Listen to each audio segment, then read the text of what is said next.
증권업 신용등급 전망 변경 가능성과 주요 모니터링 요인은 무엇인지에 대해 답변해 주시기 바랍니다. 2024년 증권업의 신용등급 방향성은 부정적입니다. 부동산 PF 관련 추가 손실 부담이 존재하고 수익성과 자산 건전성 저하가 진행 중이기 때문입니다. 부동산 경기 회복이 지연되어 IB 부문의 수수력 수익 축소가 지속되더라도 위탁 매매, 자산 관리, 금융 부문 등에서 발생하는 핵심 경상 수익으로 국내외 투자자산 관련 손실 및 판관비를 충당할 수 있는지 여부가 중요합니다. 따라서 국내 및 해외 기투자 포트폴리오의 위험도가 높아 대손 발생 부담이 클 경우, 그리고 부동산 외 타 사업 기반이 열의할 경우 수익성이 저하될 가능성이 높습니다.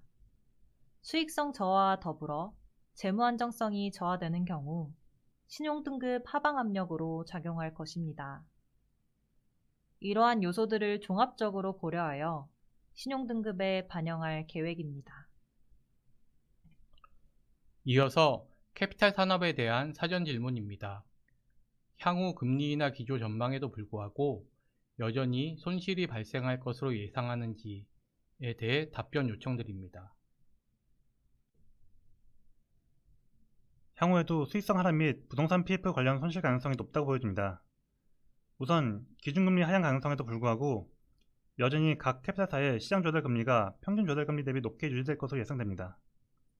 또한 기준금리가 현재 3.5%에서 다소 하향된다고 하더라도 2021년에 0.5% 대비 높은 수준에서 지속될 전망이고, 이로 인한 주택담보대출 금리, 브릿지론 금리 등이 여전히 높게 유지되며 부동산 경기 둔화 회복이 쉽지 않을 것으로 보이기 때문입니다.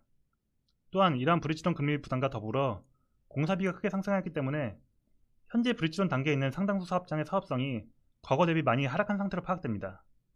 따라서 브릿지론을 중심으로 부동산 PF 관련 손실 가능성이 높습니다.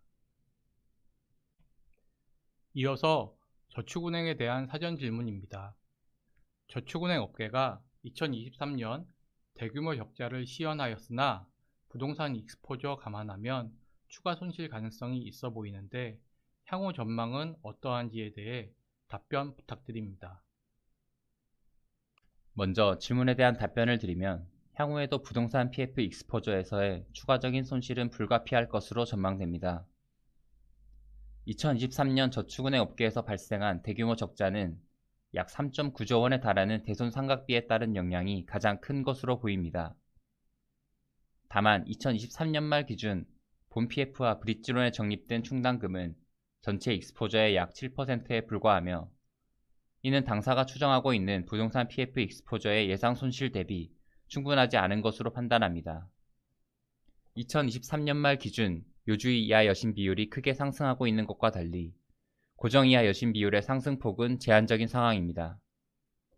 이로 미루어 보면 만기 재연장, 저축은행 PF 대출 자율협의회 등으로 부동산 PF 익스포저의 부실 인식은 다소 지연되고 있는 것으로 해석됩니다.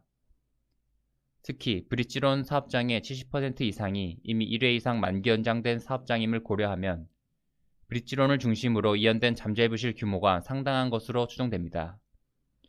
이에 브릿지론, 후순위 사업장과 같이 고위험 부동산 PF 비중이 높은 저축은행을 중심으로 추가 손실 규모가 크게 나타날 것으로 예상하고 있습니다. 마지막 사전 질문입니다. 최근 건설사 신용위험 증가와 제2금융권 부동산 PF 부실화 등을 배경으로 소위 4월 위기설 등 금융시장 불안이 재발될 것이라는 우려가 있는데 제2금융권 부동산 PF 문제의 파급력에 대한 의견은? 이라는 사전 질문이 있었습니다. 이 질문에 대해서는 제가 답변 드리도록 하겠습니다. 세 가지 이유에서 부동산 PF 문제가 시스템 리스크로 전이될 가능성은 낮다고 판단하고 있습니다. 첫째, 금융 시스템의 핵심적인 영역인 은행 부분과 대형 보험사의 부동산 PF 익스포저는 총자산 대비로나 자기자본 대비로 크지 않습니다. 이는 부동산 PF 문제가 시스템의 핵심 영역으로 파급될 가능성은 낮다는 것을 의미합니다. 둘째, 같은 맥락에서 제2금융권 부동산 PF 익스포저의 규모를 보면 개별 업권이나 개별 회사 단위에서는 다소 과도한 경우가 있지만 전체 금융 시스템 내에서 차지하는 비중은 여전히 위험한 수준은 아닙니다. 특히 위험이 집중되어 있는 브릿지론 규모는 전체 금융 시스템 규모 대비로는 충분히 감내 가능한 수준입니다. 마지막으로 금융당국이 문제를 잘 인식하고 있고 연착륙을 유도하기 위한 정책들이 지속되고 있기 때문에 관리 가능할 것으로 예상하고 있습니다. 물론 문제를 덮어두어서는 안 된다는 목표와 금융시장의 충격 강도를 적절하게 통제해야 한다는 목표, 이 두 가지 상충된 정책 목표를 동시에 추구하는 것이 쉬운 일은 아닙니다. 이러한 이유에서 금융시장에 불안감이 있는 것은 사실입니다. 하지만 앞에서 언급한 요인들과 금융당국의 의지를 고려할 때 부동산 PF 문제가 시스템 리스크로 전이될 가능성은 낮다고 판단하고 있습니다.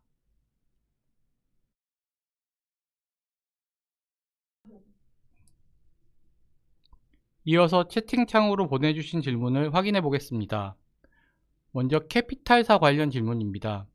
캐피탈사의 수익성 하락이 지속될 것으로 보이는데 어떻게 대응해야 하는지 궁금합니다. 에 대한 답변 부탁드립니다.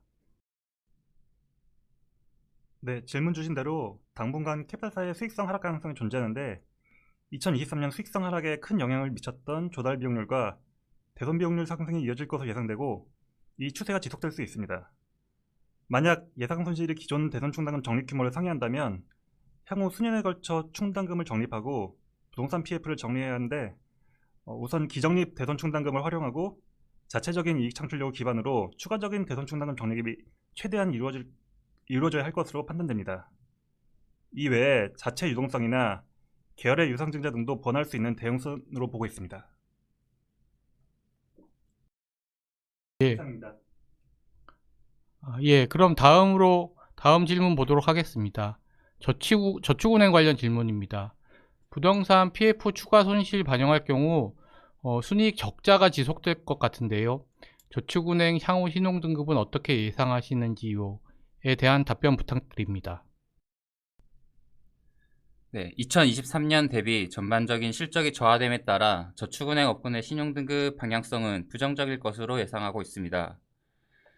말씀해주신 대로 부동산 PF 관련 손실이 현실화될 우려가 존재하고 고금리 기조가 장기간 지속되면서 실물 및 부동산 경기 회복에 있어 불확실성이 커지고 있기 때문에 수익성과 건전성의 하방 압력이 존재하기 때문입니다. 2023년 유상증자, 자산 증가 속도 조절 등을 통해 선제적으로 확보한 재무적 완충력은 저축은행 신용도의 주요 지지 요인입니다. 다만 금리 환경, 부동산 시장 등 부정적 외부 요인의 충격이 예상보다 클 경우 신용등급 하락으로 이어질 가능성이 존재하고 있습니다. 발표에서 말씀드린 바와 같이 당사는 BIS 자본 비율 11% 하회, 고정이하 여신 비율 7% 상회, 적자 전환 저축은행에 대한 모니터링을 강화하고 필요시 신용등급에 반영할 계획입니다. 이상입니다. 답변 감사합니다. 다음으로 증권사 관련 질문입니다. 증권사 해외 부동산 손실 관련해서는 어떻게 보시나요? 에 대한 답변 부탁드립니다. 네, 나이스 신용평가는 2024년 2월 발표한 증권사 해외 부동산 익스포저 현황 및 관련 손실 점검을 통해서 2023년 9월 말 기준 해외 부동산 익스포저에 대해 분석하였습니다.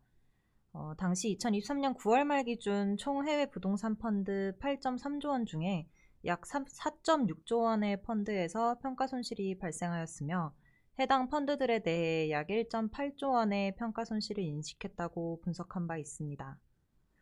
최근 결산 자료 정리했을 때 이제 보면 평가 손실이 발생한 투자원금 기준 펀드 규모가 2023년 9월 말 4.6조 원에서 2023년 말 5.1조 원으로 증가하였으며 해당 펀드들에서 발생한 손실 규모도 2023년 9월 말 1.8조 원에서 2023년 말 2.3조 원으로 증가하였습니다.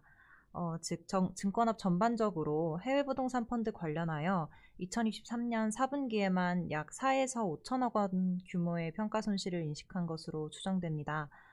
코로나 이후로 미국과 유럽의 원격 근무 전환 기조가 지금 지속되고 있어서 사무 공간에 대한 수요를 크게 감소시켰고 고금리 기조도 지속되는 추세라서 상업용 부동산 관련한 불확실성이 여전한 상황입니다.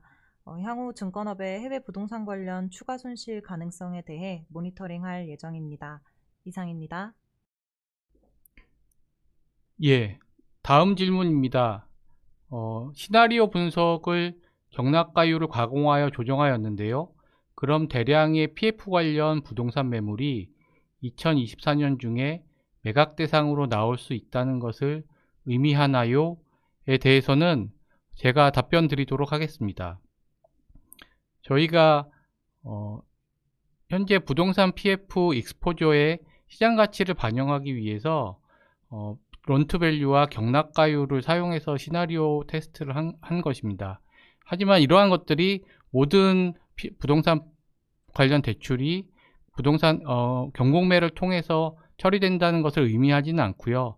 단지 현재 시장 가치를 반영한 가격을 추정하기 위한 하나의 방안으로 경락가율을 사용했다라고 이해하시면 될 것 같습니다. 다만 결국은 부동산 PF의 처리 과정에서 올해 중에 부동산 관련 경공매 매물이 증가하는 것은 불가피하다고 판단하고 있습니다. 다음으로 BIS 비율이 14% 이상 되는 저축은행인 경우에는 안전하다고 생각되는가요? 다른 위험 요소는 없다고 판단할 수 있나요? 에 대해서도 역시 제가 답변 드리도록 하겠습니다. BIS 비율은 저축은행의 자본 적정성을 판단하는 가장 중요한 지표입니다. 하지만 이것이 단일한 지표는 아니고요. 저희가 판단하는 저축은행의 신용도와 관련된 자세한 내용은 이 자리에서 다 설명드릴 수는 없을 것 같습니다. 다만 이제 저희 홈페이지에 오셔서 저축은행의 평가 방법론을 보시면 저희가 판단하는 여러 가지 지표와 비율 그리고 지표의 의미에 대해서 아실 수 있을 것입니다. 그러면은 시간 관계상 오늘 교육은 마무리하겠습니다. 더 궁금하시거나 답변이 추가로 필요한 사항에 대해서는 발표자 또는 IS실로 연락 주시기 바랍니다. 다시 보기 영상은 모바일 번호로 보내드리겠습니다. 긴 시간 시청해 주셔서 감사드립니다.